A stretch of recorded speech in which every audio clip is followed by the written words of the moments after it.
5 राज्यों में चुनावी काउंटडाउन शुरू हो चुका है। मध्य प्रदेश, छत्तीसगढ़ और मिजोरम की वोटिंग में तो 1 महीने से भी कम का वक्त बचा है। कैंडिडेट लिस्ट, मैनिफेस्टो, रैलियां, रोड शो, सभाएं, इन राज्यों में यही खबरें हर तरफ से आने लगी हैं। चुनाव प्रचार के इस मौसम में आपके मन में भी कुछ सवाल होंगे, जैसे क्या उम्मीदवारों के खर्च की कोई सीमा होती है? ज्यादा पैसे खर्च करने पर क्या कार्रवाई हो सकती है? किन जगहों पर प्रचार कर सकते हैं और कहां नहीं कर सकते?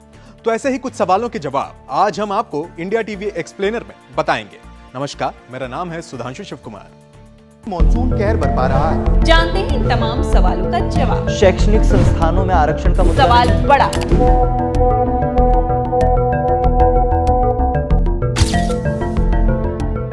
तो सबसे पहला सवाल, क्या वोटिंग से 48 घंटे पहले चुनाव प्रचार पर रोक लग जाती है? तो इसका जवाब है, मतदान से 48 घंटे पहले साइलेंस पीरियड शुरू हो जाता है, जिसे प्री इलेक्शन साइलेंस भी कहते हैं। इस दौरान इलेक्शन कैंपेन से जुड़ी सभी तरह की गतिविधियों पर रोक लग जाती है। चलिए दूसरे सवाल की ओर बढ़ते हैं। चुनाव प्रचार में उम्मीदवार कितने पैसे खर्च कर सकते हैं? तो इसका जवाब है, चुनाव आयोग ने उम्मीदवारों के खर्च की सीमा तय कर रखी है। उम्मीदवार प्रचार में असीमित पैसा नहीं खर्च कर सकते हैं। 2022 में इस खर्च की सीमा को बढ़ाया गया है।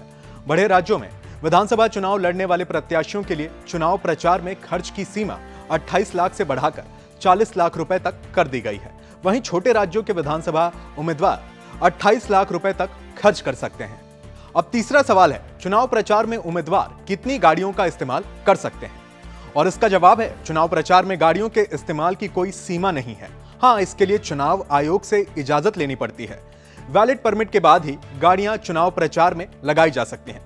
बिना परमिट वाली गाड़ियों पर कानूनी कार्रवाई भी की जा सकती है। चलिए अब चौथे और अहम सवाल की ओर बढ़ते हैं। क्या मंदिर, मस्जिद, स्कूल हर जगह चुनाव प्रचार कर सकते हैं या फिर इसे लेकर भी कुछ गाइडलाइंस हैं? तो इसका जवाब है, धार्मिक स्थलों जैसे मंदिर, मस्जिद, गुरुद्वारा आदि में चुनाव प्रचार की मनाही होती है। इसके अलावा सिनेमा घरों और मैरिज हॉल जैसे सामाजिक जगहों पर भी चुनाव प्रचार करने पर उम्मीदवारों के खिलाफ कार्रवाई हो सकती है। चलिए अब पांचवें और आखिरी सवाल को भी ले लेते हैं। चुनाव प्रचार के लिए बैनर, पोस्टर इस्तेमाल करने को लेकर क्या नियम है? तो इसका जवाब है, आचार संहिता लगने के तुरंत बाद चुनाव आयोग होर्डिंग, बैनर, पोस्टर हटाने की कार्रवाई शुरू कर देता है।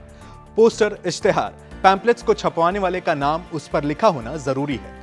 किसी की निजी संपत्ति का उपयोग झंडा लगाने, पोस्टर चिपकाने या नारा लिखने के लिए नहीं किया जा सकता। प्रत्याशी अपने आवास, कार्यालय, प्रचार की गाड़ियों पर झंडा, बैनर आदि का इस्तेमाल कर सकते हैं। अगर आज का हमारा ये टॉपिक आपको पसंद आया तो हमारे वीडियो को जरूर लाइक करें, कमेंट बॉक्स में कमेंट कर बताएं और साथ ही जाते जाते इंडिया टीवी को सब्सक्राइब करना ना भूलें।